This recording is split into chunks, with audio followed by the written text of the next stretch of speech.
Hey, it's the Midnight Raven, and today we're doing another true crime with Raven, and today we're doing the disappearance of a pilot called Frederick Valentich. So this pilot went missing, and today we're going to look into this case. I am the Midnight Raven. Welcome to my channel. If you're new here, I am Raven. This is true crime. Today we're doing investigations that will keep you up at night, and this is the disappearance of a pilot called Frederick Valentich. So let's get into this story. So Frederick Valentich was conducting a routine training flight over the Bass Strait between the Australian mainland and the Tasmanian island. On October the 21st, 1978, Frederick would vanish. The 20-year-old was an experienced pilot with around 150 hours of flying time, operating a light 182L, I think it's pronounced Senza or Casenza, when he vanished. If I get that wrong, I'm so sorry. Shortly after departing Moorabbin for King Island, Valentich radioed the Melbourne Flight Services with a shocking report that an unidentified aircraft was tailing him at around 4,500 feet. They would obviously check to see if there was anything following him, and radar would show there was nothing there.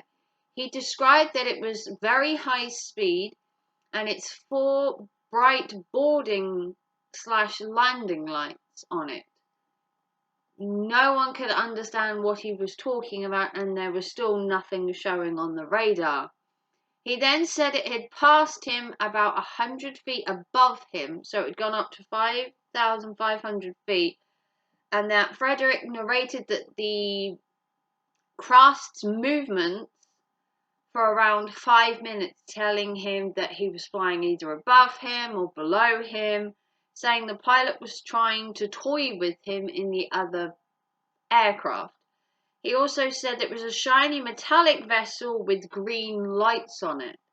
So this seemed very suspicious. If you take into consideration, it was at 4,500 feet, which is a very dangerous height to start playing, like dog fights, if you want to call it. If you know what a dog fight is, it's basically like pretend fighting in the air. So this guy was obviously stunned to find another plane that close to him, and then to find the plane was doing these weird maneuvers around him.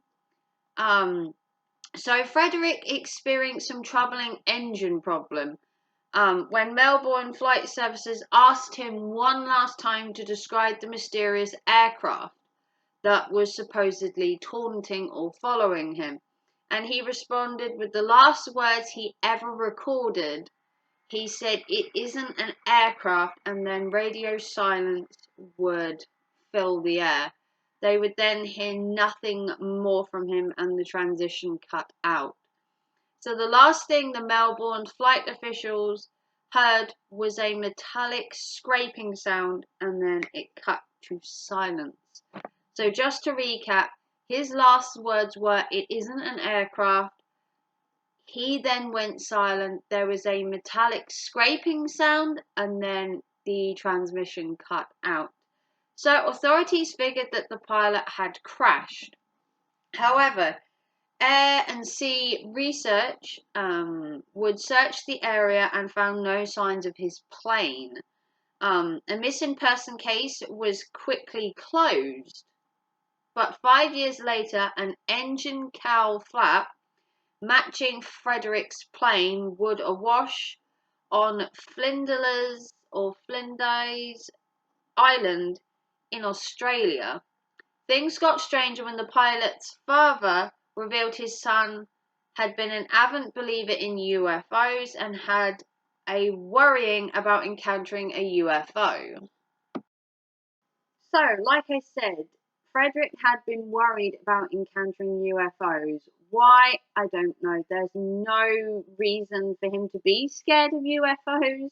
I mean, but his father said that his son had always had a thing for UFOs, and always been worried about flying and encountering one. So whether he actually encountered a UFO, whether he just thought it was a UFO, there are many theories. Could it have been a weather balloon? Could it have been a plane in distress? Could he have flown in the wrong place? No further developments regarding Frederick's disappearance ever came to light. His disappearance has sprung up multiple theories over the years, and Frederick's flight and what happened to him still remain a cold case. Although Frederick claimed it was an unidentified object, whether it is a plane or a UFO, and there has been no sightings of Frederick's plane apart from the cowl flap that matched his plane. So maybe unfortunately he did suffer a crash, and whether he suffered a crash due to a malfunction of the plane or whether it was a UFO or an unidentified plane, whether he was under attack for whatever reason or whether he just crashed. There is no evidence of either. So until this day, 2022, Frederick's disappearance remains an unsolved cold case. So if you like this video, give it a big thumbs up. Let me know down below what you think happened to Frederick Valentich. Had he seen a UFO? Was it a foreign plane? Had he just crashed and had an accident? Let me know your thoughts and feelings. This is True Crime with Raven. If you want to support the channel, remember a PayPal, a Super Chat or a membership gets you one extra video every week, and it costs you just 99 pence, even cheaper than a cup of coffee. And I spent all my hours and time researching this, so a donation to PayPal or a Super Chat lets me know you like this content and you want me to continue doing this content, and it helps with the hours of research that I put into filming and editing these videos. Like and subscribe, give it a big thumbs up, and I will see you very soon. This is True Crime with Raven. Take care and thanks for watching. Bye guys.